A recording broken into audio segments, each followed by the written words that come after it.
Assalamualaikum warahmatullahi wabarakatuh. Bismillahirrahmanirrahim. Hamidanillah tabaraka wa ta'ala wa musalliyan musalliman ala rasulillah wa ala alihi wa sahbihi wa man walah. La hawla wa la quwata illa billah, amma ba'dah. Ziyadatul muhtaramin, hadirin wal hadirat, seluruh jemaah dan pemirsa yang senantiasa diberikan rahmat keberkahan dan semoga selalu dijaga oleh Allah Subhanahu wa ta'ala. Alhamdulillah, melanjutkan kajian kita dalam kitab Al-Kabair tentang dosa-dosa besar.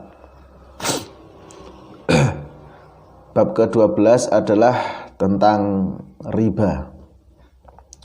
Jadi riba ini menempati posisi ke-12 yang disebutkan oleh Imam Az-Zahabi berupa dosa besar selanjutnya.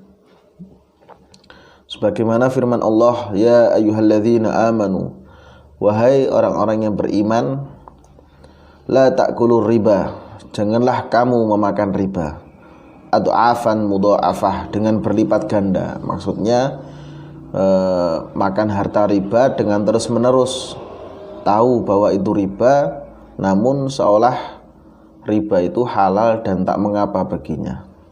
Wattaqullah la'allakum tuflihun, bertakwalah kepada Allah supaya kamu mendapat keberuntungan.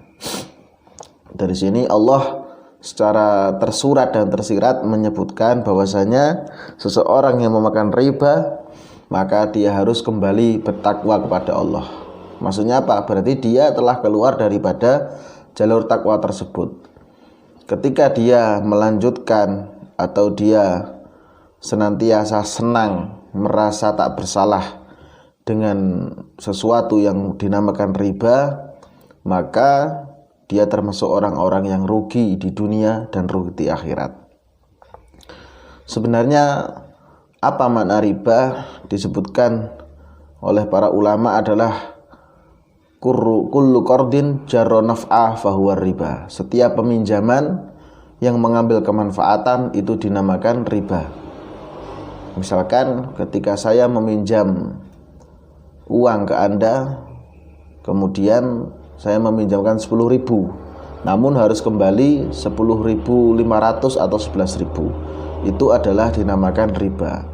Apa yang saya kembalikan tidak sesuai dengan apa yang saya pinjam, dan orang yang meminjami itu mendapatkan kelebihan atau kemanfaatan dari apa yang dia pinjamkan tersebut.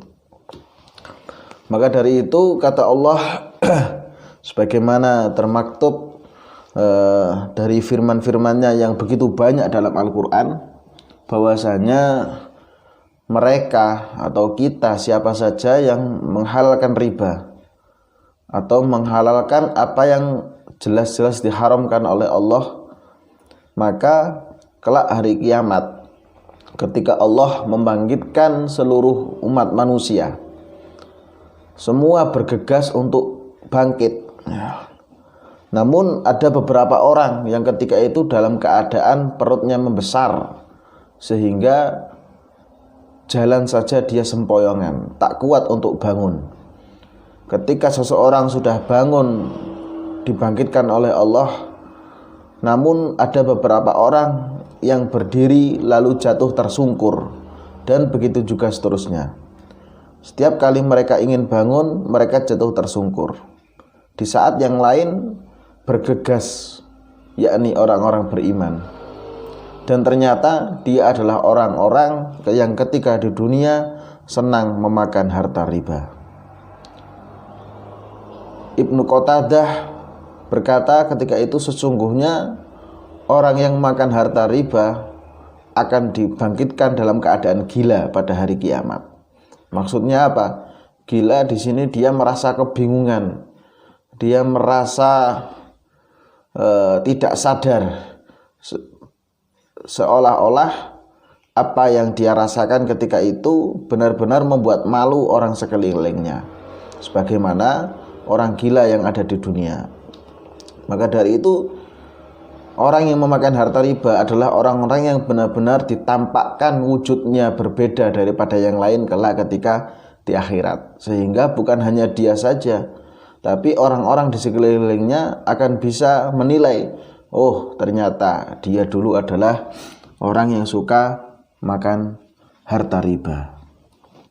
Nah, jadi begitu besarnya dosa riba sampai Rasulullah Muhammad SAW bersabda, riba itu terdiri dari 70 pintu. Nah, jadi 70 pintu maksudnya bagaimana? Jadi riba itu macam-macam. Yang kalau kita bahas dalam pertemuan kali ini waktunya tidak akan cukup. Insya Allah suatu waktu kita akan bahas 70 pintu riba apa saja. Nah, jadi riba ada 70 pintu kata Nabi. Nah, yang paling ringan, ya maksudnya yang paling ringan di sini adalah dosanya. Nah, yang paling ringan adalah seperti dosanya seorang anak yang menikahi ibunya sendiri. Na'udzubillahi min dzalik. Bagaimana seorang ibu yang harusnya dijaga oleh seorang anak, seorang ibu yang harusnya menjadi mahram atau menjadi seseorang yang haram untuk dinikah namun dinikahi. Jadi layaknya itu adalah sebuah dosa besar, tapi itu masih termasuk dosa yang paling ringan di antara pintu-pintu riba. Namun kenapa manusia di zaman ini begitu ringannya ketika melakukan transaksi riba? Sebab riba itu adalah berhubungan dengan harta. Harta itu hubungannya dengan dunia, dan dunia itu sifatnya adalah melalaikan. Khudrun wa hulwun, hijau dan terasa manis. Ketika seseorang sudah terlena, maka dia akan menganggapnya biasa dan begitu nikmat ketika dirasakan. Itulah dampak daripada riba. Terlebih ketika bukan hanya kita yang memakan hartanya, keluarga kita, anak-anak kita. Bayangkan setiap hari kita memberikan dosa kepada mereka, padahal Allah memerintahkan kita untuk ittaqun nara walau bisyikit tamroh. Takutlah engkau kepada neraka meskipun sebesar biji kurma. Ketika kita melakukan riba, hari demi hari, minggu demi minggu, bulan demi bulan, bahkan tahun berganti tahun, maka secara logika sudah berapa dosa yang kita kumpulkan ketika itu. Meskipun para ulama mengatakan di akhir zaman kelak seseorang tidak akan bisa terlepas dari riba. Maksudnya meskipun dia tidak bertransaksi riba, namun dia akan terkena debunya riba. Kita saja sekarang yang umroh, yang haji harus lewat bank. Katakanlah seperti itu. Atau ketika kita meminjam kepada seseorang atau siapapun harus mengembalikan sekian dan sekian. Ini terlihat biasa, terlihat sangat ringan. Itulah riba. Jadi dosa yang begitu besar, namun ketika melakukan sangat terasa ringan. Ini hati-hati. Ini seperti buah si malakama bagi kita semua. Nah, terus bagaimana solusinya? Solusinya adalah satu, segera bertaubat kepada Allah, perbanyak membaca istighfar, dan yang kedua adalah sekuat tenaga semampunya. Ketika pekerjaan kita mengandung harta riba, maka kita harus belajar perlahan untuk meninggalkannya. Jika tidak bisa langsung meninggalkan, kita belajar perlahan untuk meninggalkannya. Carilah pekerjaan yang lebih baik, sebab tujuan hidup kita, jangka panjang kita adalah akhirat. Sementara ketika kita terus mengedepankan riba, mengedepankan dunia, maka itu adalah sebenarnya hanya tujuan jangka pendek kita semua. Semoga kita bersama keluarga dijauhkan dari harta riba. Semoga harta kita disucikan dengan sedekah, dengan infak, dengan zakat. Dan semoga semugalanya yang dimakan oleh keluarga kita benar-benar halalan thayyiban, mendapatkan berkah dari Allah Subhanahu wa taala. Hadza minni wal afu minkum. Tsumma assalamu alaikum warahmatullahi wabarakatuh.